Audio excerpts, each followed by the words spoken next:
our own victorious life as believers in Jesus Christ.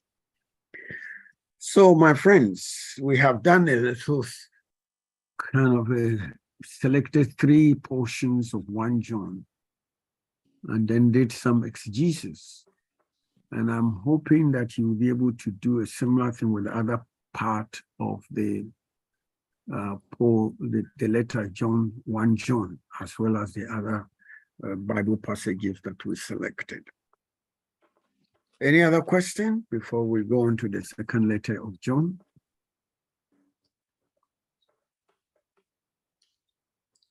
Hello?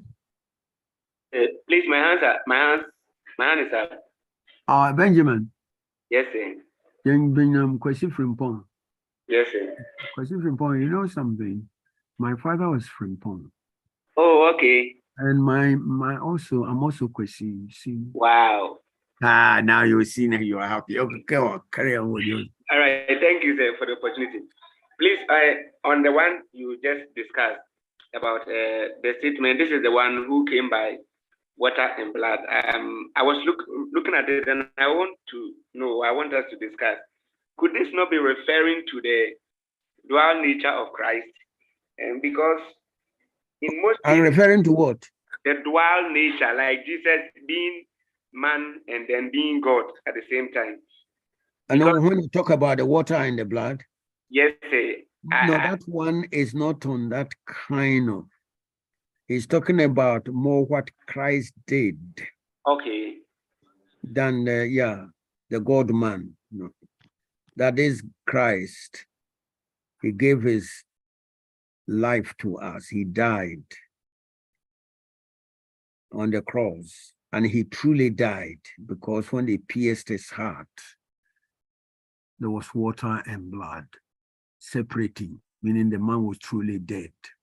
And then the resurrection comes, so that this one who was truly dead is also truly alive, because after that he ate with the disciples after the resurrection. You know, anytime I read about that, I say to myself, God, Jesus made it so clear that you cannot deny, especially people like John and others who were present, knew where he died, and now he's alive, and they're sitting there eating with him. That is the power of the gospel we believe in. It's true. Praise the Lord. Anyway, sorry, my brother. Go on. All right, thank you, sir. So it means it's not about who he is, but what he did, rather. Yes, but can you separate who he is from what he did? No, not really. Actually, if who he is wrong, can we believe what he did? I understand. I was only trying to get the picture clear. Initially, I thought that particular passage was talking about how he came. He came not only as God, but also as man. I was trying to bring out some of the reasons why I thought that way. But since you answered from the point of what he has done on the cross, that is the death he died for us. And that's why I was asking if this statement is about who he was or what he did. But I think I've gotten the point you have made over here. And okay. I'm okay with it. I'm very grateful. Thank you very much. You're welcome. Hello, sir. Okay. I say Williams. Hello, sir. Michael, sorry. Okay. Yes, sir. Okay. Yes. Thank you, sir, for the opportunity. I was also doing further readings, and I found out something concerning the by blood and water and also the spirit. And I want to read it. It says that by his baptism, Jesus witnessed to all men that he was truly human, in that he submitted to the will of God as God's son. And he made reference to Matthew chapter 3, verse 15, and Hebrews 5, verse 9. Thank you very much. And he also said that by his death on the cross, he gave witness. Okay. to I say the Williams. offering of his Michael, physical body sorry, okay. for the redemption of our Yes. sins. Thank you, sir, for the and that one too, he referred to John 19, verse 34. Further readings, and I found out something. So offering his physical body for the redemption of water sins, and also the spirit. Therefore, the truly incarnation Son of God experienced through the immersion of his physical body and his physical death on the cross. Yes. The humanity of those he has created. Yeah. So that's what I also find out from by the blood and water. This is what I got it. Oh, thank you. Thank you. As I said, the baptism is about dying and rising up. Jesus was immersed and so on. And that in that life, he also suffered and died, inseparable. So thank you very much for your contribution. I want you to read other documents and enrich the notes that you have already received. So thank you very much for that. Thank you, sir. Okay. Shall we continue? Yes. Shall we continue then? If you may project a thing for us. Hello, sir. Benjamin. Sorry, sir. There was one question I wanted to ask, but unfortunately, I couldn't join the lecture early, and I don't know if you talked about it. I was looking at the format for letters and epistles in the ancient days. And when I look at 1 John, unlike the others, there's nothing like maybe the author and to whom the letter is being written. So I was asking, in which way does 1 John fit into an epistle or a letter? Because if you look at all of Paul's letters, you write. So, that the introduction, you mean? That the way John introduces his letter, his message.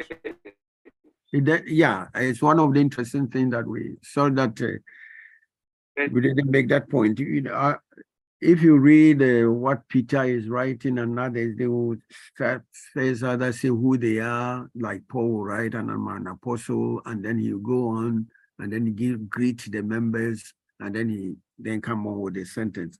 John decided not to go follow that kind of that is when he's writing his note, this letter. So it doesn't make it anything less than writing a letter to the people, except that he was more concerned about the message he wanted to present to them more than introducing himself to them.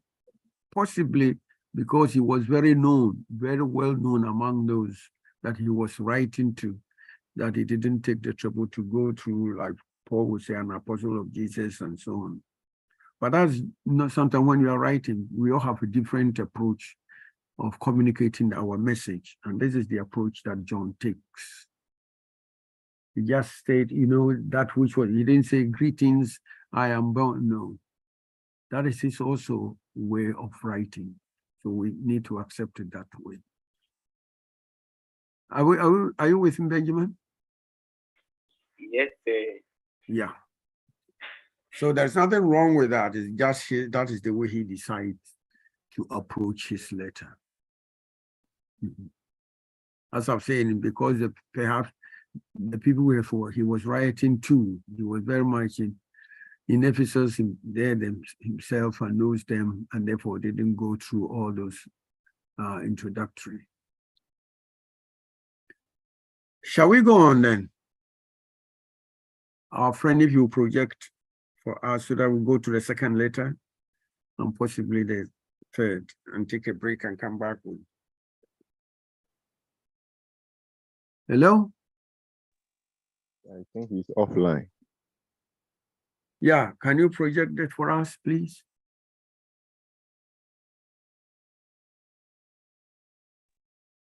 The lecture notes. Senior Albert. Albert is offline, please. Oh, Is our friend having problems? Yes, sir.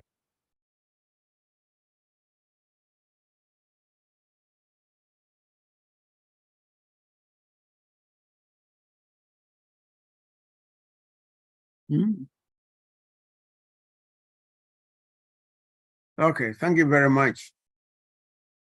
We're going to the second letter of John.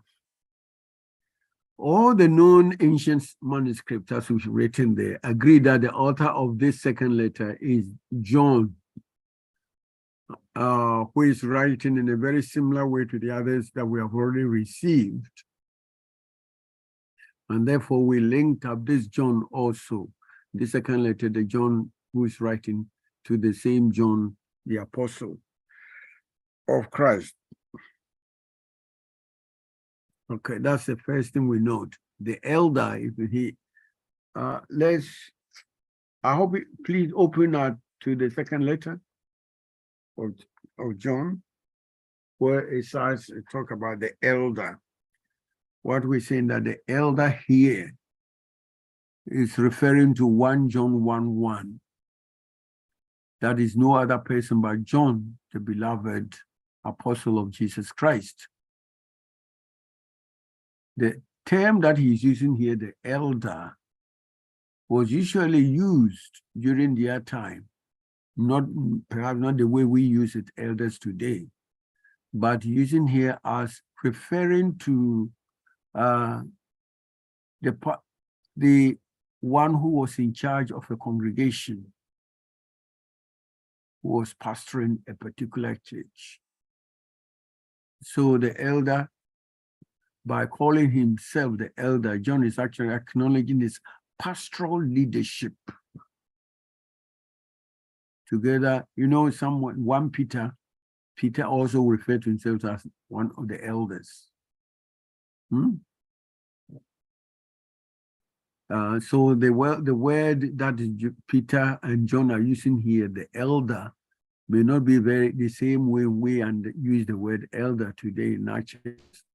But here he's talking about the one who is truly in charge of the congregation and running the church, the local congregation, will refer to Osofo in charge, he referred to himself as elder. Today, when we talk about elder, we are not even talking about Osofo. In our own churches, we have, in almost all denominations, we use these terms differently to suit ourselves. But in the new passage, the elder is referring to Osofo, who is in charge, or the leader who is in charge of running the church or the congregation. That's the point, please. Now, what is the day composition? Go up a bit for us, please. Hello, go up a bit for us. Like 1 John, the second letter of John is also written in the vicinity of Ephesus. So towards the end of the 1st century, like the second one. The ancient sources also indicate that John spent the closing decades of his own life in this area. And so he ministered. When we come to Revelations chapters 2 and 3, there's 7 churches that he's writing to. We find that the first one is Ephesus.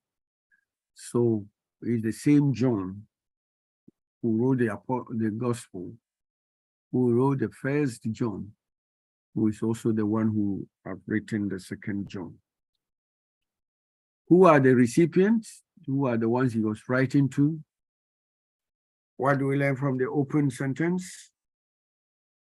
To the chosen lady and her children. Note here that the word chosen lady is not referring to a woman, it's referring to the church, the congregation as a lady. The Greek word for church, ecclesias, is a feminine, so it's using that understanding. So the elder lady and her children is actually talking about the congregation. John is certainly referring to a congregation and not to individuals, because John is writing to a congregation, please, and so on. Grace, mercy, and peace from God the Father. Recipients, yes. The sentence is referring to the eldest lady, and we have just said. In John is also certainly referring to the congregation. So he's writing with the church members. Can we go up a bit again, please? As noted in the commentary of English Standard Version, first, the word church, Greek, is feminine. Okay, that's why we're saying that John is saying that the lady, a Greek word for church, is feminine. And lady would go along with that. And then secondly, depicting that the bride, elsewhere in John's writings, read later Revelations 21, 2, 9, and verse 9, and then 22, 17. And thirdly, the Greek word kyria, which is lady, is referring to social subunit,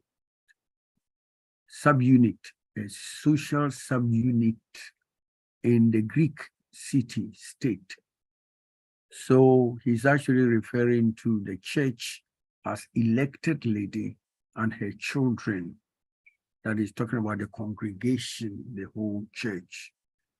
This is what John has in mind when he refers it here. He talks about the chosen lady and her children. He's just talking about the congregation, the church, using that kind of term, seeing them there.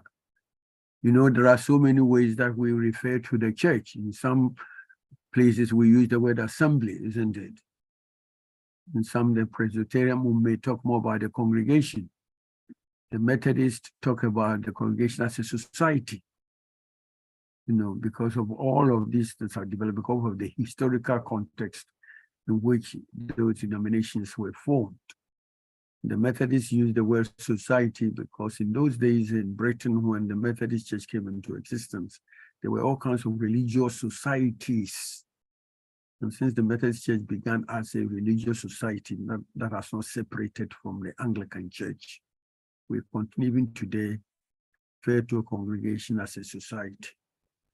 So these are some of the key important points to note. Now, what is the theme and the purpose of the letter? The theme and purpose. The theme of 2 John is living in the love of God in accordance with the truth that is found in Jesus Christ. And secondly, it is the love that takes its source from God and then extends to other people. It is also the love that calls the followers of Christ Jesus to walk according to the commandment of God, verse 6.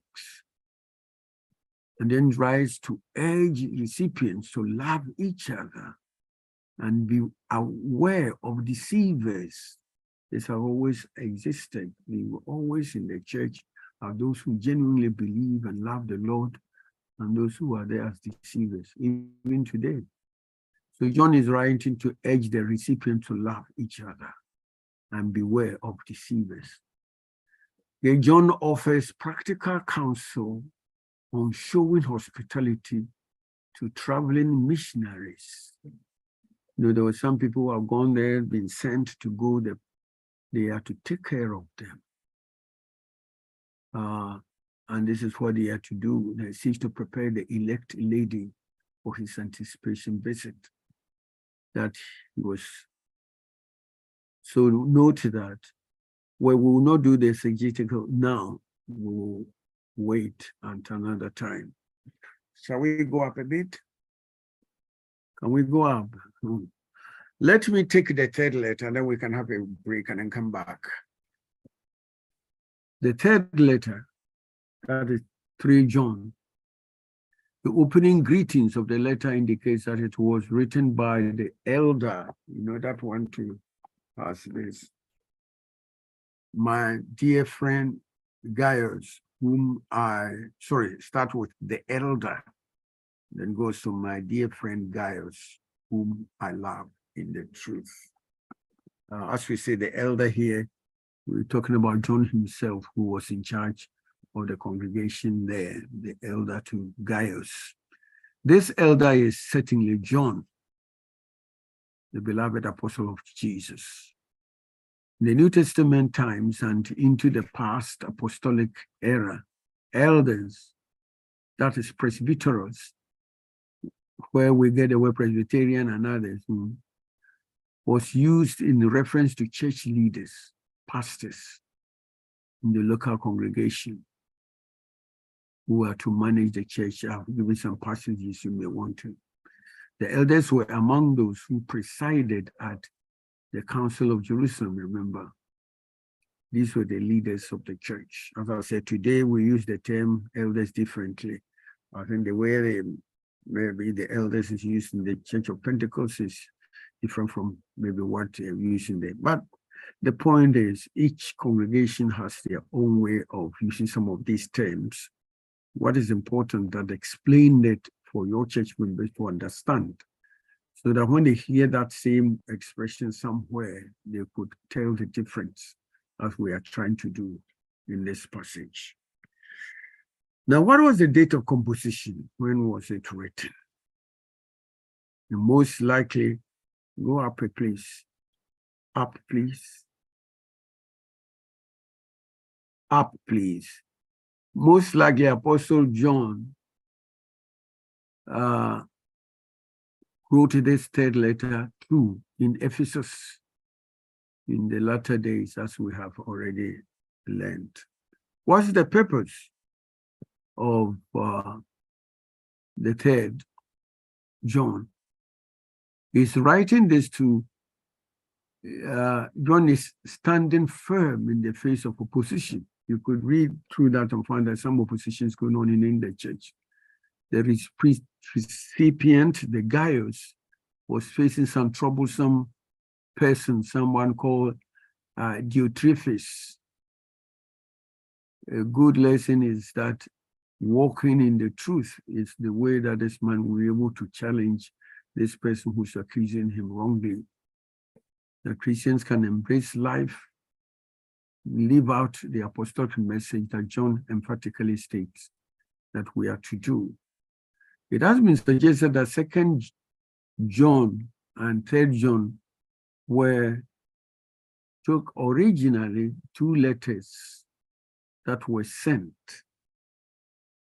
with 1 John as a threefold Johannine letters, that the 3 were put together, if you like today, that they were all put together in 1 big envelope and sent.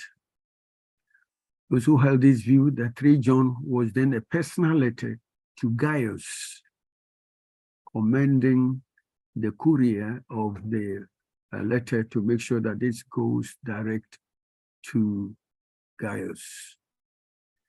The second was to be read aloud to Gaius' congregation, the congregation that Gaius was in charge. And 1 John was a sermon. Some will argue that's one of the points. That's why, in some sense, you don't have an introduction as you have with the other letters. Some argue that 1 John was a sermon for general distribution and not a letter in this strict sense. So all these ideas are to be taken as hypotheses. They may be true or not true, but these are suggestions that has come from some scholars. Now we want to have a break and then come back and continue from the book of Revelation. God willing, then we'll be able to, when I come back, we take some questions that you have. See how far we can go with the book of Revelation. So thank you so much. I'm very grateful for your patience and so on.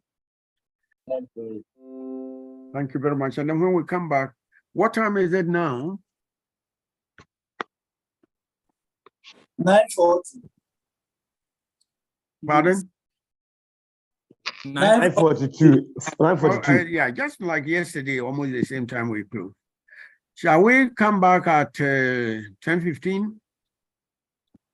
Would that be okay? Yeah, that's all right, Papa. Or when do you want us to come back? Okay, sir. 10:15 is okay. 10:15 or 10:15 will do. will 10:15 be okay? Yes, please. Or you want 10:30? Yes, please. 10:30. Thank you. Yes, You are please. late. 10:30. 10:30 will mean we 10:30 are Friday. taking almost about 40 minutes.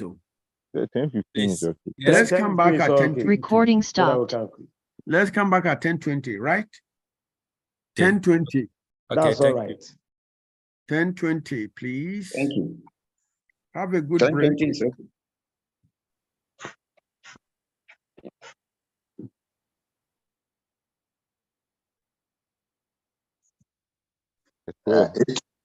At least he can turn off the video as he did yesterday so that we can have a stable network. I think that will help.